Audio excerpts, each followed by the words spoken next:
Everyone kept saying the same thing. What are you thinking at your age? Just retire already, they said. You've done your part. Enjoy your golden years. I started a small business.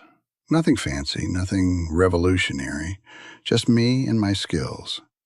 I'm not telling you this story to brag or show off my success. Friends, write in the comments where you're watching us from. And hit that like button if you want to know what's most surprising and unexpected about this journey. Let me take you back to where this whole crazy adventure actually began. For 40 long years, I worked as a carpenter.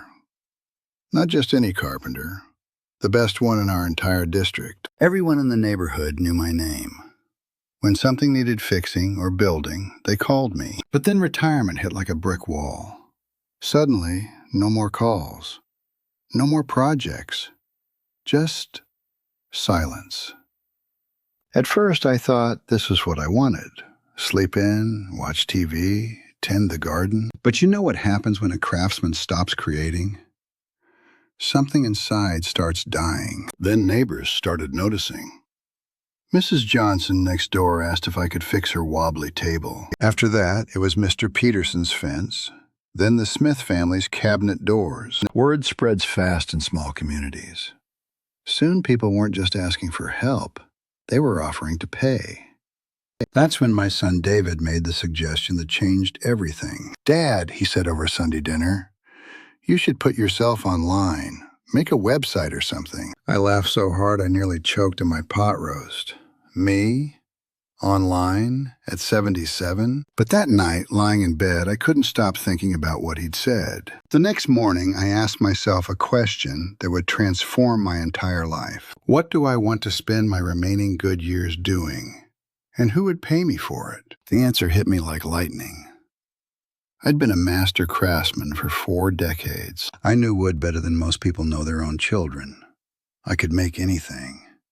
So why was I sitting around waiting to die when I could be creating and earning? David helped me take photographs of everything I'd made over the past few months. We created a simple online listing. Nothing fancy, just pictures, my phone number, and a brief description. Custom woodworking by experienced craftsmen. 40 years of expertise. Fair prices, quality guaranteed. 3 days later, my phone rang at 7 in the morning. A woman named Sarah needed a custom bookshelf. She'd seen my listing and wanted something specific for her daughter's bedroom. I quoted her a price that seemed reasonable. She agreed immediately. Too immediately. That's when I realized I'd probably undercharged. But you know what? I didn't care. For the next 3 days, I worked on that bookshelf like my life depended on it. Every cut had to be perfect. Every joint had to be seamless. This wasn't just furniture. It was my comeback. When Sarah came to pick it up, her reaction made every sore muscle worth it. She ran her hands along the smooth edges and said, "This is exactly what I imagined, but better." Then she handed me payment and added an extra $20. "For the exceptional work," she said. "I can tell you take pride in what you do." I'd made thousands of pieces in my career, but that bookshelf felt different somehow. It was the first thing I'd created where I set my own price, chose my own timeline, worked my own way. That night I called David to tell him about the sale. He could hear the excitement in my voice. "Dad, you sound like you did when I was a kid and you just finished a big project." He was right. I felt alive again in a way I'd forgotten was possible. But I had no idea this was just the beginning of something much bigger. The next challenge was learning to price my work properly. 40 years of employment hadn't prepared me for this. When you work for someone else, they handle the business side. You just show up and do the job. Now I had to figure out material costs, labor time, overhead expenses, things I'd never considered. My second customer wanted a dining room table. I spent 2 days calculating costs and nearly gave myself a headache. I was terrified of overcharging, so I probably undercharged again. But slowly, I started learning the business side. Working with wood my whole life taught me something crucial about business. Reputation takes decades to build, but can pay dividends in minutes. When that first customer paid me more than I asked for a simple stool, I realized something profound was happening. This wasn't just about furniture anymore. This was about respect, about value that only comes with 5 decades of perfection. But here's where it gets interesting, and where most people my age make their biggest mistake when starting over. Those first 3 months, I was practically giving away masterpieces because I forgot something fundamental about business. You see, when you work for a boss your whole life, someone else decides what your time is worth. Suddenly you're the boss, and you have to put a number on skills that took half a century to master. My son sat me down one evening and said something that changed everything about how I saw my business. Dad, you're not selling furniture. You're selling 40 years of expertise that nobody else in town possesses. That night, I repriced everything.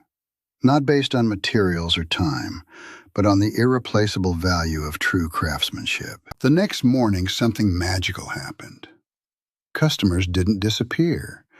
They respected the pricing because it finally matched the quality. Within 6 months, I had a waiting list. People were booking my services 3 months in advance. But you know what surprised me most?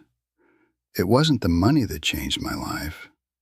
It was something completely unexpected. For the first time in years, I had a reason to jump out of bed every morning, not just crawl out reluctantly. When you have purpose at 77, when someone needs what only you can create, that's better than any medicine. My doctor noticed it first during my regular checkup. Blood pressure down, energy up, mind sharper than it had been in years. Whatever you're doing, he said, keep doing it. You're aging backwards. And he was absolutely right. My wife started joking that she married an old man who somehow became young again through sawdust and satisfaction. But the real transformation happened when my grandson visited and saw me working on a custom dining table for a local family. He didn't see Grandpa the retiree anymore. He saw Grandpa, the master craftsman, creating something beautiful and valuable. Grandpa, you're like an artist, but with wood, he said. That moment right there, worth more than every dollar I've ever earned. Everyone assumes technology will be your downfall, that young customers won't trust you, that your energy won't sustain the work. Complete nonsense. You know what your real advantage is? You've already made every possible mistake in your field over 40 years. While young business owners panic over their first difficult customer, you've handled thousands of personality types and workplace challenges. Plus, customers trust you in ways they'll never trust someone half your age. You've got nothing to prove except quality work. The paperwork part everyone fears? Honestly, if you can navigate 40 years of tax returns, business registration is simple. Self-employment status took 30 minutes online. My son helped, but I could have figured it out myself with patience. The point was waking up excited about creating something unique, something that would outlast me in someone else's home. Every piece I create now carries a story, not just craftsmanship. The story of someone who refused to become invisible at 77. My neighbors started calling me the comeback kid. Funny how starting over in your 70s gets labeled as a comeback. Today I'm 79, and I work exactly 3 days per week.